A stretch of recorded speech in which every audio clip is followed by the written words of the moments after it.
নমস্কার দর্শক বন্ধুরা, আমার চ্যানেল ট্র্যাকস অ্যান্ড ট্রাভেলসে সকলকে স্বাগত জানাই। রাম মন্দির দর্শন প্রথম পর্বে কলকাতা থেকে অযোধ্যায় পৌঁছানোর অভিজ্ঞতাটি শেয়ার করেছিলাম। এই ভিডিওটিতে পূর্ণ রাম জন্মভূমি দর্শন এবং অযোধ্যা মহানগরীর দর্শনীয় স্থানগুলির সমস্ত বিবরণ সহ আমার অভিজ্ঞতাটি শেয়ার করলাম। ভিডিওটি শেষ পর্যন্ত দেখার জন্য আপনাদের সকলের কাছে অনুরোধ রইল। রাম জন্মভূমি অযোধ্যায় পৌঁছে সরজু নদীতে স্নান করে পবিত্র হয়ে হনুমানগড়ি দর্শন করার পরে রাম মন্দিরে প্রবেশ করার একটি প্রচলিত প্রথা চালু আছে।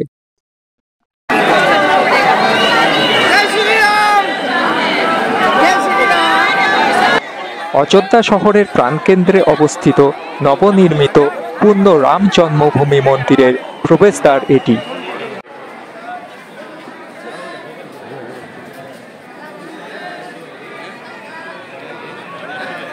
রাম মন্দির দর্শনের উদ্দেশ্যে কার্পেট বেছানো রামপথ ধরে এগিয়ে চললাম। সামনে সিকিউরিটি চেকিং পোস্ট আছে, সেখানে প্রথমে সিকিউরিটি চেকিং হবে এবং তারপর সঙ্গে করে আনা সামগ্রীগুলি লকার রুমে জমা রাখার পর আমাদের রাম মন্দিরে প্রবেশ করতে দেওয়া হবে। कोई भी अपने साथ मोबाइल, ईयरफोन इस तरह की वस्तुएं लेकर नहीं आएगा। सभी संबंधित चीजें लॉकर में जमा करने के उपरांत ही D1 चेकिंग पॉइंट पर आए। এই মন্দিরটি হলো পুরনো রাম মন্দির।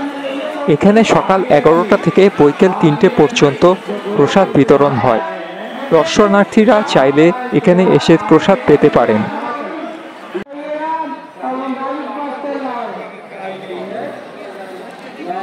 প্রচুর দর্শনার্থীর ভিড় থাকায় সিকিউরিটি চেকিং লাইনে বেশ কিছুক্ষণ অপেক্ষা করতে হলো।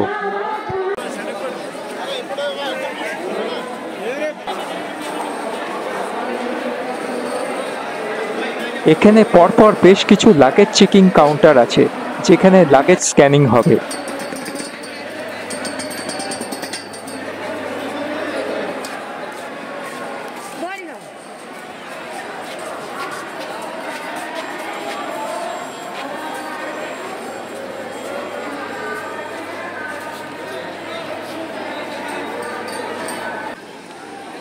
লাগেজ চেকিং হওয়ার পর দর্শনার্থীদের জন্য ফ্রিতে জুতো রাখার ব্যবস্থা করা হয়েছে। এখানে অনেক কটি শেলফ আছে যেখানে আপনারা জুতো রাখতে পারেন। নবনির্মিত মন্দিরের ভেতরে কোনো প্রকার সামগ্রী সঙ্গে করে নিয়ে যাওয়া নিষিদ্ধ হয়ে থাকায় এখানে দর্শনার্থীরা তাদের সঙ্গে আনা সামগ্রীগুলি লকার রুমে জমা রাখতে পারেন। এখানে লকার রুমের টোটাল 14টি কাউন্টার রয়েছে।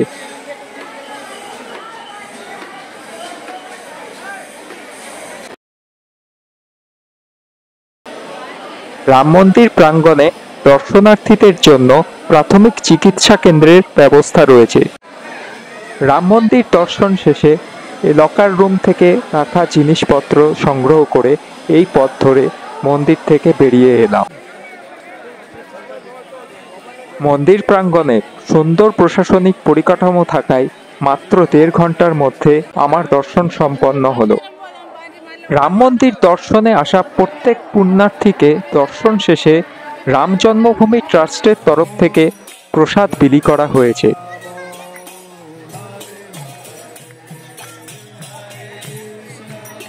রাম মন্দির দর্শন করে আমরা এগিয়ে চললাম হনুমানগড়ির উদ্দেশ্যে।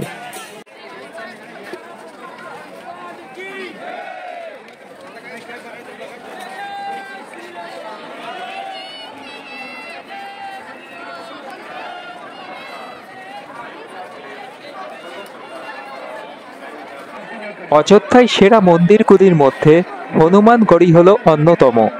এখানে হনুমান বাল্য রূপে পূজিত হয় এবং এটি বিশ্বাস করা হয় যে রাম মন্দিরকে হনুমান এখান থেকে সর্বদা পাহারা দিয়ে থাকেন।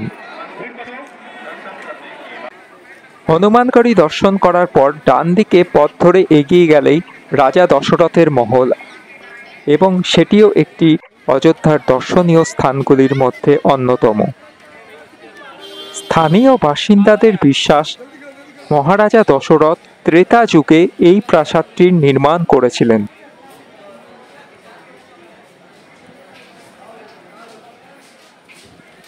এই দশরথ মহলে প্রতি বছর পুণ্যতিথিগুলিতে অর্থাৎ দীপাবলি, শ্রাবণ মেলা, চৈত্র রামনবমী এবং রাম বিবাহ ইত্যাদি উৎসবগুলি পালন করা হয়।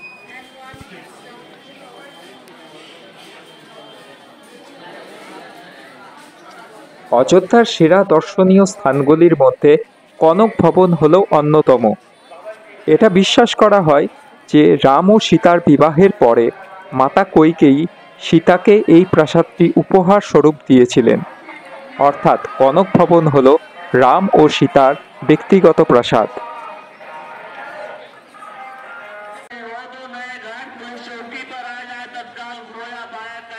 কনক ভবন দর্শন করে চলে এলাম নয়াঘাটের লতা মঙ্গেশকর চকে।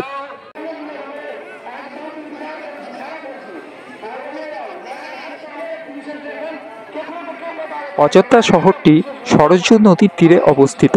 সন্ধ্যায় সন্ধ্যা আরতি দেখার জন্য প্রচুর দর্শনার্থীর সমাগম হয়।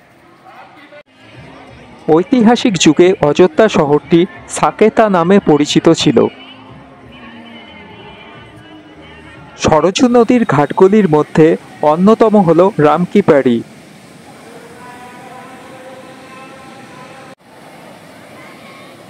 এই ঘাটগুলিতে সরযূর জলে স্নান করে পবিত্র হতে প্রতিদিন প্রচুর তীর্থযাত্রীরা আসেন।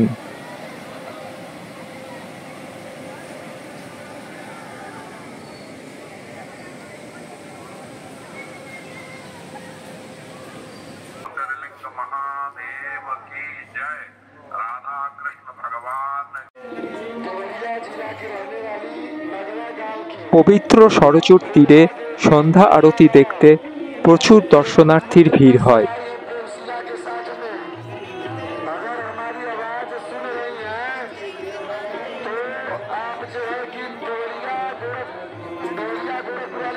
পরে চলে এলাম রামকি প্যারিতে অনুষ্ঠিত হওয়া রাম মহোৎসবের বিচিত্রানুষ্ঠান উপভোগ করতে।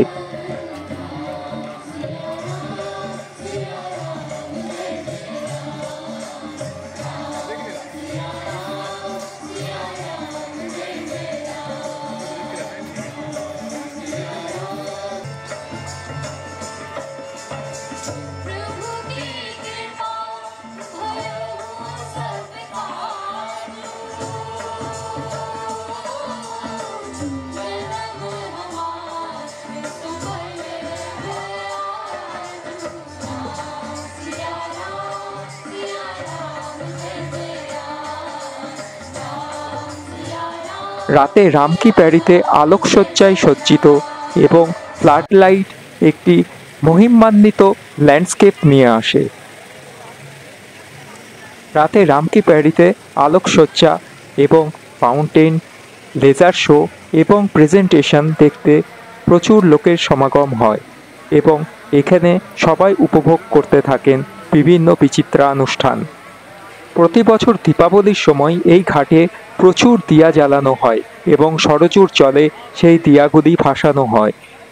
গত 2019 সালে দীপাবলির সময় প্রায় 4.5 লাখ দিয়া জ্বালানো হয়েছিল, যা গিনিস বুক অফ ওয়ার্ল্ড রেকর্ডে জায়গা করে নিয়েছে। রাতে লতা মঙ্গেশকর চকের এই সূর্যস্তম্ভগুলির আলোকসজ্জায় এক মনোমুগ্ধকর পরিবেশ সৃষ্টি করে। অযোধ্যার দর্শনীয় স্থানগুলি ভ্রমণের পরে এবার ফেরার পালা। রাতের অযোধ্যা আলোকসজ্জায় সজ্জিত এবং অত্যন্ত সুন্দর একটি শহরের রূপ ধারণ করে। শহরের মাঝে প্রশস্ত রাজপথ এবং তার দুপাশে সারিবদ্ধ দোকান, শহরের বিভিন্ন স্থানে পাবলিক টয়লেটের ব্যবস্থা এবং ঘাটে চেঞ্জ রুম ইত্যাদি সমস্ত রকম সুযোগ সুবিধা এখানে রয়েছে।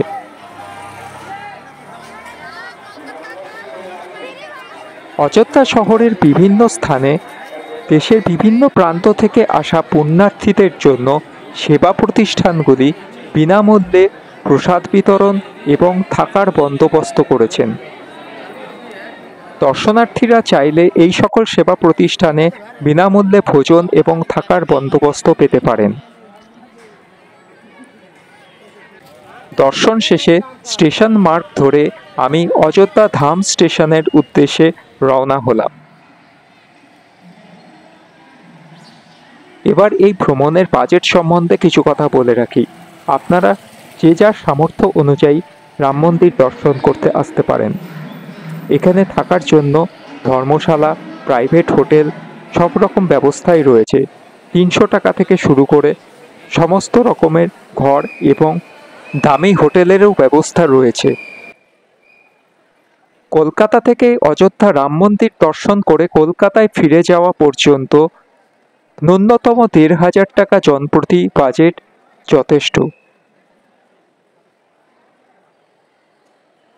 অযোধ্যা ধাম রেল স্টেশনের নবনির্মিত রেল ভবনটি একটি মন্দিরের অনুকরণেই তৈরি করা হয়েছে, যার ইনফ্রাস্ট্রাকচার একটি এয়ারপোর্টের তুলনায় কিছু অংশে কম নয়। আজকে রাত 8:53 কলকাতা ফেরার জন্য জম্মু তাওয়াই কলকাতা এক্সপ্রেসে আমার রিজার্ভেশন রয়েছে। অযোধ্যা থেকে কলকাতা ফেরার সময় জম্মু তাওয়াই কলকাতা এক্সপ্রেসে স্লিপার কোচে আমার রিজার্ভেশন ছিল, তবে এই যাত্রাটির অভিজ্ঞতা ছিল দুর্বিষহ। ভিডিওটি এখানেই শেষ করছি। শেষ পর্যন্ত দেখার জন্য সকলকে ধন্যবাদ জানাই। যদি ভিডিওটি ভালো লেগে থাকে এবং কোনো রকম ইনফরমেশন আপনাদের কাজে লাগে, তবে চ্যানেলটি অবশ্যই সাবস্ক্রাইব করবেন। আরও নতুন ভিডিও নিয়ে আগামী দিনে আমরা আসতে চলেছি।